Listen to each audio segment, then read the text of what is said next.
ఎన్నోసార్లు అరుణాచలం వెళ్ళాలి వెళ్ళాలి అనుకున్నాను కానీ స్పృహ తప్పి పడిపోవడము, నీరసం వచ్చి పడిపోవడం, ఆదిలోనే హంస చిన్న పిల్లలతో అండ్ ఓల్డ్ పీపుల్తో వెళ్ళినప్పుడు ఇబ్బందులు ఇంకా ఎక్కువగా ఉంటాయి. మీరు అరుణాచలం వెళ్ళండి, దర్శించుకోండి స్వామిని. ఓం నమ శివాయ. ఎన్నోసార్లు అరుణాచలం వెళ్ళాలి వెళ్ళాలి అనుకున్నాను కానీ ఎప్పుడు కుదరలేదు. మా ఇంట్లో వాళ్ళు కూడా వెళ్ళొచ్చారు కానీ నాకు మాత్రం కుదరలేదు.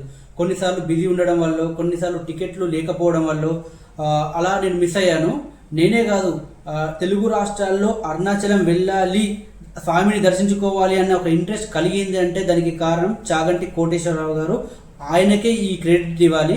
సో ప్రజలు అక్కడికి వెళ్తున్నారు, ఈరోజు ఆ స్వామిని దర్శించుకుంటున్నారు, ఆ గిరి ప్రదర్శన చేస్తున్నారు, దాని విశిష్టత ఏంది ప్రతిదీ చెప్పింది చాగంటి కోటేశ్వరరావు గారు. ఆయన చెప్పడం వల్లే మనం ఈరోజు అక్కడికి వెళ్తున్నాం, దర్శించుకుంటున్నాం. అరుణాచల యాత్రలో నా ఎక్స్పీరియన్స్ గురించి చెప్పబోయే ముందు ఇంకో కొన్ని విషయాలు చెప్తాను. ఆ తర్వాత అసలు నేను అరుణాచల యాత్రలో నా ఎక్స్పీరియన్స్ ఏంటి అనేది తర్వాత షేర్ చేసుకుంటాను. ఫస్ట్ విషయం, మేము ఇక్కడ Saturday morning 6 o'clock Kacheguda to Katpadi junction ఒక ట్రైన్ ఉంది. అది డైరెక్ట్ అరుణాచలం కాదు. అక్కడ నుంచి మళ్ళీ ఒక 2 hours జర్నీ చేసి బస్సులో మనం అరుణాచలం వెళ్ళాలి. కాకపోతే నేనేం చెప్తానంటే అలా వెళ్ళకండి. మీరు వెళ్తే ఒక ఫ్రైడే నైటో థర్స్డే నైటో వెళ్ళండి. ఎందుకంటే నైట్ జర్నీలో వెళ్ళిపోయినా మీరు అక్కడ మీకు డే ఉంటుంది. మీరు డేలో అక్కడ ఉన్న దర్శించుకొని ఆ తర్వాత మీరు గిరి ప్రదర్శన చేయడం మీకు ఎక్కువ టైం ఉంటుంది అనమాట. కాకపోతే మాకేమైంది, మేము మార్నింగ్ స్టార్ట్ అవ్వడం వల్ల మాకు డే అంతా వెళ్ళిపోయింది, మాకు తక్కువ టైం ఉందనమాట. లైక్ మేము సాటర్డే మార్నింగ్ బయలుదేరి వెళ్ళాము, మళ్ళీ సండే నైట్ 11 o'clock మాకు రిటర్న్ ట్రైన్ ఉంది.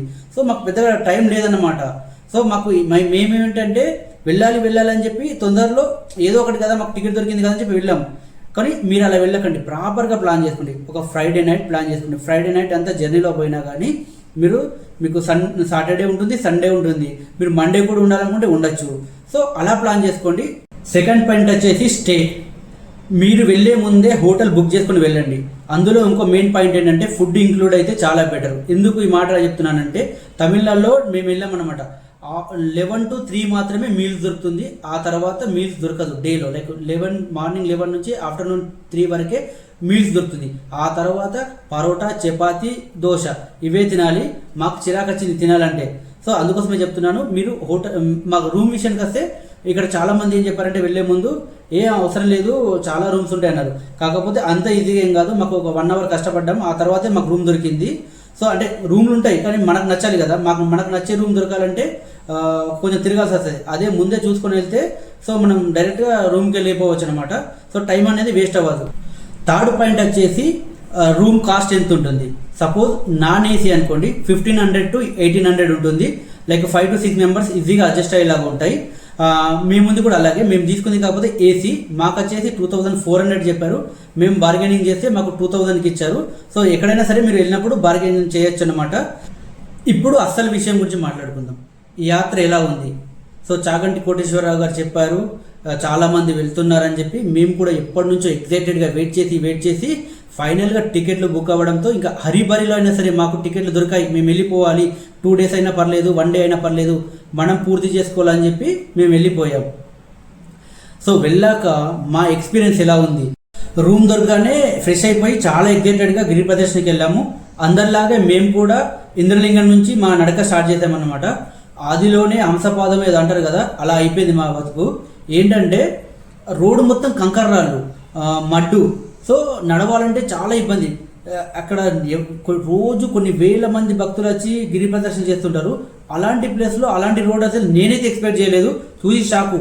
మొదట్లోనే చాలా మందికి కాళ్ళు అనేది డ్యామేజ్ అయినాయి అనమాట నడుస్తుంటే. సో చాలా మంది 14 kilometers ఎలా నడిచారో ఒక విచిత్రమని చెప్పాలి.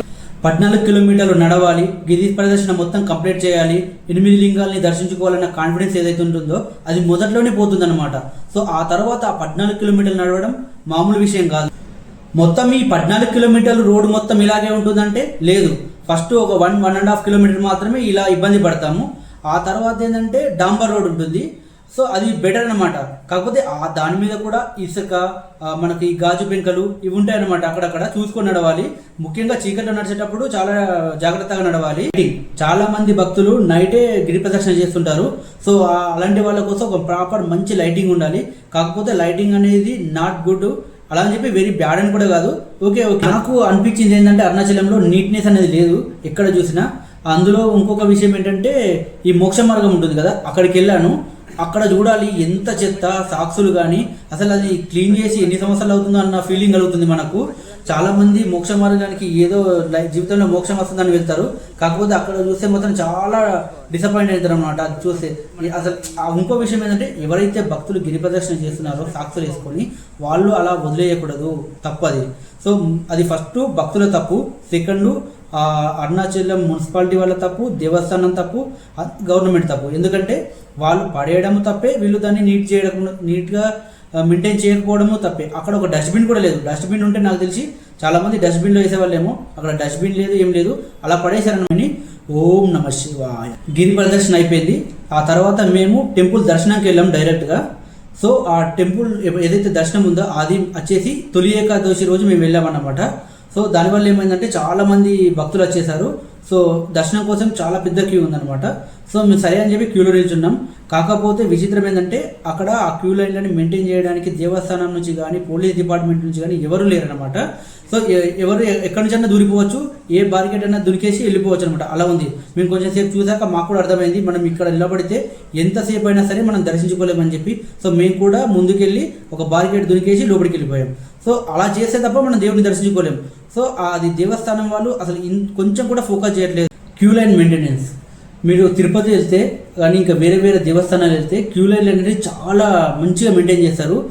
అంటే భక్తులకు చాలా ఈజీగా దర్శనం అయ్యేలాగా ఉంటుంది. ఈ అరుణాచలంలో అలా ఉండదు. తిప్పుతూనే ఉంటాడు దాని లోపల తిరిగి అరే అసలు మనకి ఇంత తిరుగుతున్నామో అసలు దాంట్లో ఇంకా రావట్లేదు ఏంట్రా అన్న చిరాకు వస్తారనమాట. ఒక లైన్ తీసుకొచ్చి ఒక క్యూని తీసుకొచ్చి ఇంకో క్యూలో యాడ్ చేస్తాడు, ఇంకో క్యూని తీసుకువెళ్ళి ఇంకో క్యూలో యాడ్ చేస్తాడు. అసలు చాలా ఇరిటేషన్ వస్తుంది అనమాట. అరే ఎంతసేపు అయినా సరే మనం దేవుని దగ్గరికి వెళ్ళట్లేదు, దర్శనం కావట్లేదు అని చెప్పి టెంపుల్ లోపలికి వెళ్తాము. ఆ క్యూ లైన్లో కానీ టెంపుల్లో కానీ సెక్యూరిటీ విషయానికి వస్తే ఎలాంటి సెక్యూరిటీ లేదు. యాక్చువల్లీ అనుకోకుండా ఒక పర్సన్ ఇలా అడిగాడు అనమాట. మేము క్యూలో ఉన్నప్పుడు డిస్కషన్ జరుగుతాయి కదా, ఒక పర్సన్ ఇలా డిస్కషన్ చేశాడు. ఇప్పుడు సపోజ్ ఎవరికైనా ఏదన్నా పడిపోతే who will take care of him అని చెప్పి అట్లా అడిగాడు అనమాట. ఎందుకంటే అక్కడ దేవస్థానం నుంచి కానీ పోలీస్ డిపార్ట్మెంట్ నుంచి కానీ ఇంకా ఎవరు కూడా లేరనమాట సాయం. అంటే ఇమ్మీడియట్గా రెస్పాండ్ అవ్వడానికి మనం ఎవరిని అడగాలి, ఎవరిని కాంటాక్ట్ అవ్వాలని కూడా మనకు తెలియదు అనమాట. సపోజ్ ఎవరైనా క్యూలో ఉండి స్పృహ తప్పి పడిపోవడము, నీరసం వచ్చి పడిపోవడం ఉంటుంది కదా. సో అలా అయితే అసలు ఎవరు లేరనమాట మనం ఇమ్మీడియట్గా కాంటాక్ట్ అవ్వడానికి. జనరల్గా పెద్ద పెద్ద దేవస్థానాలకు మనం వెళ్ళినప్పుడు చెకింగ్ అనేది చాలా ప్రాపర్గా ఉంటుంది. ఎందుకంటే ఎలాంటి సంఘటనలు జరగకుండా ముందు జాగ్రత్త కొద్దీ చాలా పకడ్బందీగా చెకింగ్ అనేది చేస్తారు. కాకపోతే అరుణాచలంలో మనం క్యూలో నిలబడ్డప్పుడు కానీ, దేవుణ్ణి దర్శించుకునేటప్పుడు కానీ, బయటకు వచ్చేటప్పుడు కానీ అసలు ఎక్కడ కూడా ఏ చెకింగ్ ఉండదు. వెళ్ళిపోయే వాళ్ళు వెళ్ళిపోతూనే ఉంటారు, వచ్చే వాళ్ళు వస్తూనే ఉంటారు. సో అనుకోకుండా ఏదైనా జరిగితే హూ విల్ రెస్పాన్సిబుల్ నాకైతే అర్థం కాలేదు. ఎందుకంటే ఎలాంటి చెకింగ్ లేదనమాట. నువ్వు ఏదైనా తీసుకొని వెళ్ళిపోవచ్చు లోపలికి. ఇంకో విషయం ఏంటంటే ఇందులో మనం మాట్లాడుకోవాల్సింది, మీరు కనుక అరుణాచలం వెళ్ళాలనుకుంటే, గిరి ప్రదర్శన చేయాలనుకుంటే మీరు లైక్ స్పెషల్ అకేషన్స్ ఉంటాయి కదా, అలాంటి టైంలో వెళ్ళకండి. అండ్ పౌర్ణమి రోజు కూడా వెళ్ళకండి. వేరే రోజులు ప్లాన్ చేసుకోండి. నార్మల్ డేస్ ఏదైతుందో ఆ రోజులు ప్లాన్ చేసుకోండి. మీరు ప్రశాంతంగా వెళ్ళి గిరి ప్రదర్శన చేసుకోవచ్చు, దర్శనం చేసుకోవచ్చు.